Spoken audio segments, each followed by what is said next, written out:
MK jewellery বৰ্তমান সমগ্ৰ অসমৰ এটি চিনাকি নাম MK জুৱেলাৰী 24 বছৰে নিষ্ঠা সততাৰে ৰাইজৰ সেৱাত গুণগত উন্নত মানদণ্ডৰ হলমাৰ্কযুক্ত সোণ ৰূপ হীৰা আদি গহনা গাঁথৰিৰ বৰ্তমান এটি অত্যাধুনিক সম্ভ্ৰান্ত চালে চকুৰোৱা শ্ব'ৰুমলৈ পৰিণত হৈছে ৰাইজৰ আপোন জুৱেলাৰী MK জুৱেলাৰী। বিয়া বাৰু জন্মদিন বা অন্য কোনো বিশেষ মুহূৰ্তত আপোনজনক যদি সোণ ৰূপ হীৰা বা অন্য যিকোনো গহনা উপহাৰ দিব বিচাৰে তেন্তে MK জুৱেলাৰীক সদায় পাব আপোনালোকৰ কাষত। প্ৰিয় গ্ৰাহকসকলৰ যদি সোণ ৰূপ বা তাম আদি গহনা গাঁথৰিৰ কোনো সমস্যা থাকে তেন্তে আমি আমাৰ নিজা কাৰখানাত ততাতৈয়াকৈ গ্ৰাহকৰ সুবিধাৰ প্ৰতি লক্ষ্য ৰাখি তৎক্ষণাত সমাধান কৰোঁ।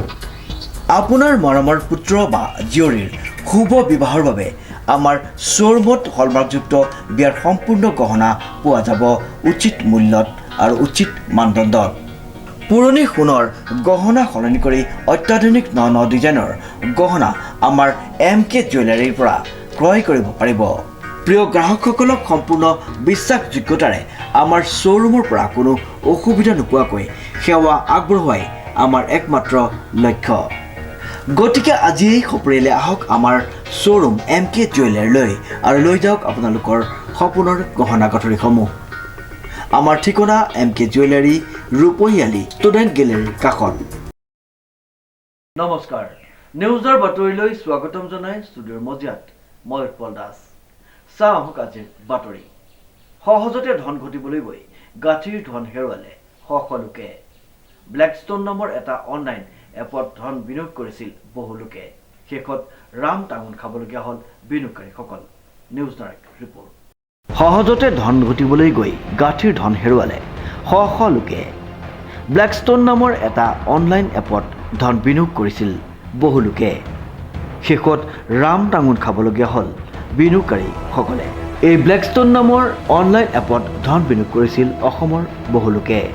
উল্লেখযোগ্য যে আমেৰিকা ব্লেকষ্টন নামৰ শ্বেয়াৰ মাৰ্কেটৰ কোম্পানীৰ নাম আৰু ঠিকনা ব্যৱহাৰ কৰি ভুৱাকৈ ব্লেকষ্টন নাম দি এটা এপছ খুলি প্ৰবঞ্চকৰ দলে লুটি নিলে কোটি কোটি টকা।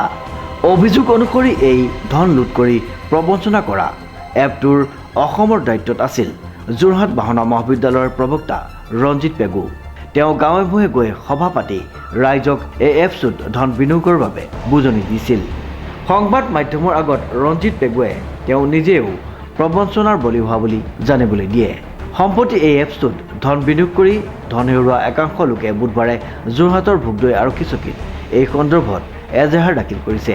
উল্লেখযোগ্য যে এই ব্লেকষ্টন নামৰ এপছটো মঙলবাৰে বন্ধ কৰি দিয়ে প্ৰবঞ্চকৰ দলটোৱে। ইয়াৰ পিছতেই ধন বিনিয়োগকাৰীসকলৰ মাজত হাহাকাৰ লাগে। প্ৰতিষ্ঠানৰ বিৰুদ্ধে আমি পদক্ষেপ ল'বৰ কাৰণে ওলাইছোঁ, যিহেতু সেই ভুৱা প্ৰতিষ্ঠানটোৱে আমাৰ অসমবাসীৰ পৰা বহুতখিনি টকা লুটিবৰ কাৰণে সক্ষম হৈছে। আৰু ইয়াত বিশেষকৈ মূল ভূমিকা এজ এ মেনেজিং ডাইৰেক্টৰ হিচাপে মই গম পাইছোঁ যে ৰঞ্জিত পেগু নামৰ মানুহজনে ইয়াৰ অ'নাৰ হিচাপে মানে কি হয়, টকাটো মানে আমাৰ অসমীয়াৰ পৰা টকাটো লুটি লৈ যোৱাত সেই অনুষ্ঠানটোক ব্লেকষ্টন ইণ্ডিয়া বুলি কয়, সেই অনুষ্ঠানটোক মানে সহায় কৰিছে। আৰু এই যিটো অনুষ্ঠান একচুৱেলি ব্লেকষ্টনটো চাব গ'লে এটা বিৰাট ডাঙৰ লাৰ্জেষ্ট কোম্পানী হয়, এইটো আমেৰিকা কোম্পানী হয়। কিন্তু এইটো যিটো এতিয়া বৰ্তমান প্ৰতিষ্ঠানে আমাৰ পৰা পইচাটো উঠাই ল'বলৈ সক্ষম হৈছে, সেইটো কিন্তু ৰিয়েল ব্লেকষ্টন নহয়। সেইটো আমি জানিব পৰা মতে এটা ফেক প্লেটফৰ্ম হয়। আৰু সেই ফেক প্লেটফৰ্মটোৰ যোগেদি ৰঞ্জিত পেগু আৰু তেওঁৰ কিছুমান সহপাঠী মিলি পেলাই মানে কি হয়, বহুত অসমীয়াৰ পৰা টকা লুটিবলৈ সক্ষম হৈছে। আৰু সেইকাৰণে মই ভাবোঁ যে সকলো মানুহে ইয়াৰ প্ৰতি জাগৰণ হওক আৰু আমাক সহায় কৰক। আৰু এই ব্লেকষ্টন এপটোৰ জৰিয়তে যাৰ যি মানুহৰ মানে পইচা ইনভেষ্ট কৰোঁতে লোকচান হৈছে, সেইবিলাক যাতে পইচা মানুহবিলাকে ঘূৰাই পায়। আমাৰ অসমত যাতে এনেকুৱা ধৰণৰ স্কেম আকৌ পুনৰ নহয়, তাৰ কাৰণে যাতে আমাক পুলিচ প্ৰশাসনে CBI আমাক সহায় কৰে, ইয়াৰ উচিত তদন্ত হ'ব লাগে।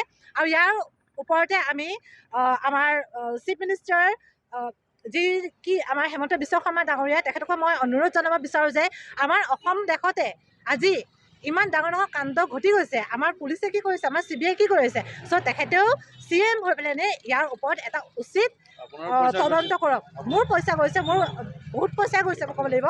মোৰ নিজৰ ফেমিলি পইচা গৈছে, মোৰ মাহী পেহীৰ পইচা গৈছে। অকল মোৰ বুলিয়ে নহয়, আজি বহুত মানুহে চাফাৰ কৰিছে। আৰু সেইকাৰণে আজি বহুত মানুহ আহি পেলাই আমি ইয়াত FIR দৰ্জ কৰিবলৈ কাৰণে আমি বাধ্য হৈছোঁ। তাৰমানে যদি আজি মই যদি এটা ষ্টেপ নুঠাওঁ, তেতিয়াহ'লে আৰু কোনো হয়তো তেনেকৈ নুঠাওঁতে এনেকুৱা অপৰাধবোৰ বাঢ়ি গৈ আছে অসমত। কিমান পইচাকে পাইছিল আপুনি? কিমান মানে মই ইনভেষ্ট কৰি কিমান পাইছিলে? মই 60,000 মান ইনভেষ্ট কৰিছিলোঁ। মই 6 টাইমছ উইড্ৰল কৰিব পাৰিছিলোঁ। মই মাত্ৰ 13,000 মানে উইড্ৰল কৰিব পাৰিলোঁ। বাকীখিনি পইচা কিন্তু মই নাই পোৱা দেই। মোৰ ঘৰ আচলতে সদৰ মাজগাঁৱৰ ওচৰতে। মোৰ নামটো মিছ দুবৰী হীৰা। আৰু মই বিচাৰোঁ যাতে অসমৰ ৰাইজ অকল এইটো স্কেম আমাৰ যোৰহাটতে হোৱা নাই, যোৰহাটত বেছি হৈছে বুলি মই শুনিব পাইছোঁ।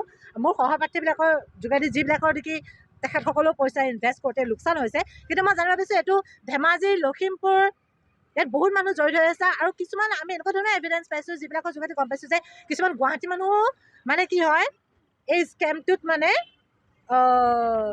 ৰঞ্জিত পেগুৰৰ লগত জইন হৈ আছে। আৰু মই বিচাৰোঁ যে ৰঞ্জিত পেগুৰ বিৰুদ্ধে ভাল উচিত তদন্ত হ'ব লাগে। আৰু যিবিলাকে চাফাৰাৰ, যিবিলাক আমি নেকি ইনভেষ্টাৰ, যিবিলাকে আমি চাফাৰ কৰিছোঁ, যিবিলাকে আমি মানে এতিয়া আমি শাস্তি ভুগিব লগা হৈছে এই এপটো পইচা ইনভেষ্ট কৰাৰ পিছত, আমাৰবিলাকৰ যাতে আমি জাষ্টিছ পাওঁ, আমাৰ যাতে পইচা আমি ঘূৰাই পাওঁ। আমাৰ এইটোৱে মানে ইতিমধ্যে ৰঞ্জিত পেগুৱেও FIR দিছে। তেখেতে প্ৰথমজন মানুহ আছিলে বুলি কৈছে সেই গ্ৰুপটো। সেইটো তেখেতে FIR দিছে। কিন্তু এটা কথা নহয়, যিদিনাখন এইটো এপটো বন্ধ হৈছিলে, এপটো বন্ধ হোৱা দিনাখন তেখেতসকলে কোনো মানুহে মেছেজ নকৰিবৰ কাৰণে এনেকুৱা উদ্ভণ্ডালি কথাৰে এপটোত সকলোকে মেছেজ কৰাটো কিয় বন্ধ কৰাই দিছিলে? আৰু এটা কথা, আৰুচি বাৰ্মা ইমান বেছি তথ্য তেখেতৰ ওচৰত কেনেকৈ আহি পৰিলে? তেখেত যদি কল্পিত নহয়, তেতিয়াহ'লে তেখেতে ইমানখিনি এডভাৰটাইজমেণ্ট, মই শুনিব পাইছোঁ কিছুমান এডভাৰটাইজমেণ্টো তেখেতে পাৰ্চনেলি কৰিছে। এতিয়া MK ৰেষ্টুৰেণ্টত সেইখন কি বাহানাৰ ওচৰত নেকি বোলে, এনেকুৱা বহুত ধৰণৰ তেখেতে এডভাৰটাইজমেণ্ট কৰিছে। কিছুমান ধৰি লওক, কিছুমানক বোলে মোবাইল ফোনো দিছে গিফ্টত, কিছুমানক বোলে ব্লেকষ্টোনৰো টি-শ্বাৰ্ট পৰ্যন্তও দি দিছে তেখেতে। তো তেখেতসকলে মানে এই যে মানুহবিলাকক যে টি-শ্বাৰ্ট দিছে, মোবাইল দিছে, মানে সেই পইচাবোৰ মানে ৰঞ্জিত পেগুৱে নিজৰ পকেটৰ পৰা দিছে নেকি? তেখেতে নিশ্চয় জড়িত থাকিব লাগিব ন। তেখেতৰ ওচৰত ইমান পইচা আহিল ক'ৰ পৰা? এটা এণ্ড্ৰইড মোবাইলৰ দাম কিমান? তো যদি কাৰোবাক এনেই গিফ্টত দিছে, তেতিয়াহ'লে সেই গিফ্টত দিয়া কিজনে ইমান এণ্ড্ৰইড মোবাইল দিবলৈ আহিল ক'ৰ পৰা তেখেতৰ ওচৰত পইচা?